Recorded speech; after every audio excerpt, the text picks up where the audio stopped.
So last time we discussed how the Romans invented the concept of the barbarian, and I mentioned that they were quite ethnically diverse because they conquered so much land. Well, the same goes for their religion. Romans didn't invent all their gods and goddesses. In fact, they got most of them from the Greeks. But what they did was adapt those gods to fit the Roman worldview. So today, we are going to see how the Romans took Greek deities like Zeus and Hades and turned them into figures like Jupiter and Janus. Influence. When we discuss the Roman pantheon, we are basically talking about a group of gods very similar to the Greek pantheon. They have the same domains, roles, and even names in some cases.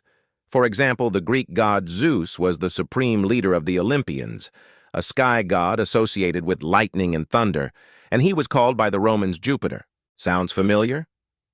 The Romans took the Greek word theos, meaning God, and made it their own by adding a slightly different ending. This practice of replacing Greek theonyms with a Roman ending is actually a trend we see throughout the Roman pantheon. For example, Poseidon was called Neptune, and Hades was called Pluto. Sometimes the Romans added a completely different name, but sometimes they even used the same name for a god. Both cultures, for example, had a goddess of wisdom named Athena. She was called Minerva in Rome. We don't really know why they changed the name in this case, but it might have been because the Greeks already had a god named Minos before the Romans adopted him as Minerva, and it wasn't uncommon for the Romans to replace a name with one that had no obvious connection to the original name. For example, Ares, the Greek god of war, was considered reckless and violent, and the Romans didn't like that, so they replaced him with Mars, the god of peace and agriculture. You can tell how the Romans felt about Ares by just looking at their art. Ares is always depicted in a negative light, like when he is getting kicked in the groin by a horse. But we'll get back to Mars later because he is a perfect example of how the Romans adapted the Greeks' view of certain gods. Okay, let's start with the major gods first.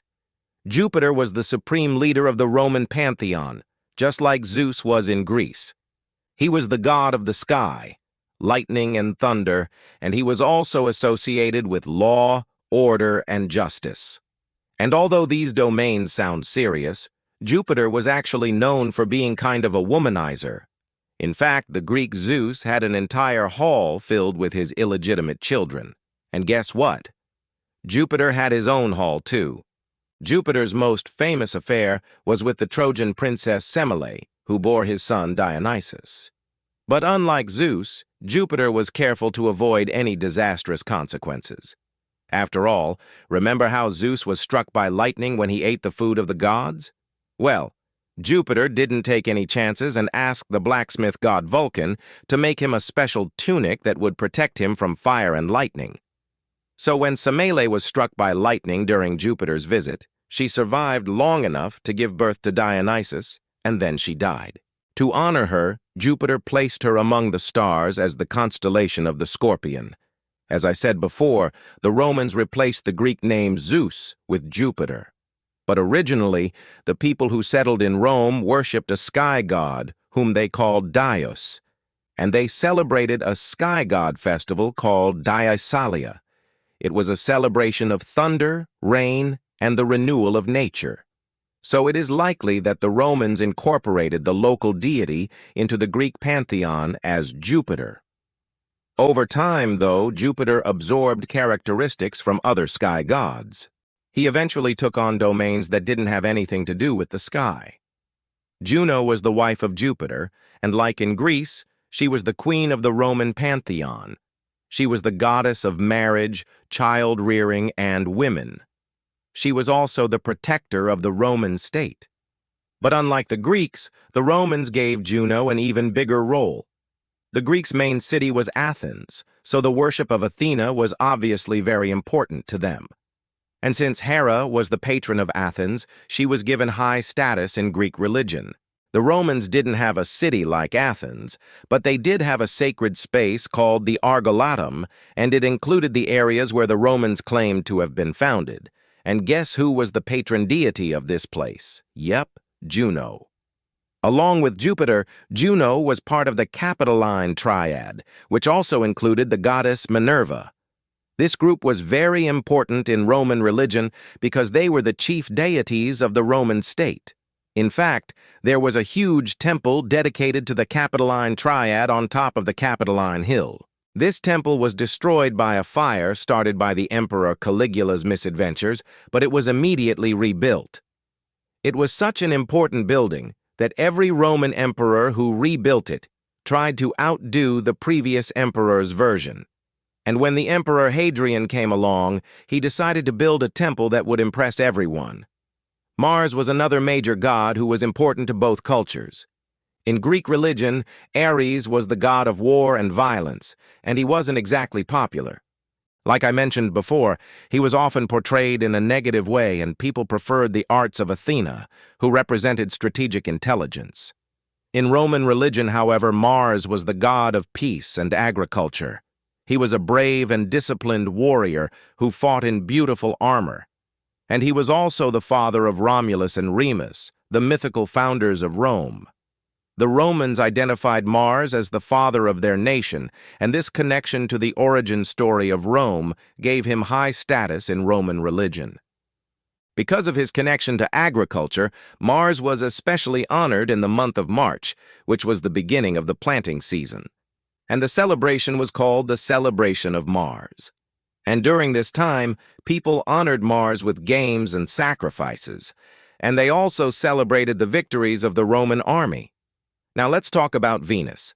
The Greeks had a goddess of love named Aphrodite, but the Romans had Venus. Even though the name is different, Venus is clearly modeled after Aphrodite, except Venus has a little bit of a twist. Venus was still the goddess of love and beauty, but she was also a maternal figure, and she was even the special protector of the emperor's family. But what's interesting here is that the Romans didn't just stop at adapting her role. They even altered her backstory. According to Ovid, the great Roman poet, Venus was born fully grown from the sea foam off the coast of the island of Cyprus. That story sounds familiar, doesn't it? It's pretty much the same story the Greeks told about Aphrodite's birth. But the Romans didn't stop there. They also wrote about how Venus rescued the Trojan hero Aeneas from the burning city of Troy. And they claimed that she was the mother of Cupid. And believe me, the Romans loved to emphasize how much Venus cared for her son. Okay, that might not seem like a big deal, but to the Greeks, that was a big deal. To them, Aphrodite was only interested in having fun, and she never worried about her son. But to the Romans, family was everything. Venus was a loving mother who wanted the best for her son. This change reflects the Roman emphasis on family values and the importance of ancestry. For example, the Romans believed that they were descended from the Trojans, and they really wanted to emphasize that connection. Venus's role in helping Aeneas shows how the Romans valued practicality and usefulness in their gods, and that's exactly what we see in Roman religion. And lastly, we have Hermes. Hermes was the messenger of the gods and the conductor of souls to the underworld. He was also the god of travelers, merchants, thieves, messengers, and more. Basically, if you had to move somewhere, Hermes was your guy. The Romans called him Mercury, and he had the same role in Roman religion. Mercury was also the god of commerce and trade.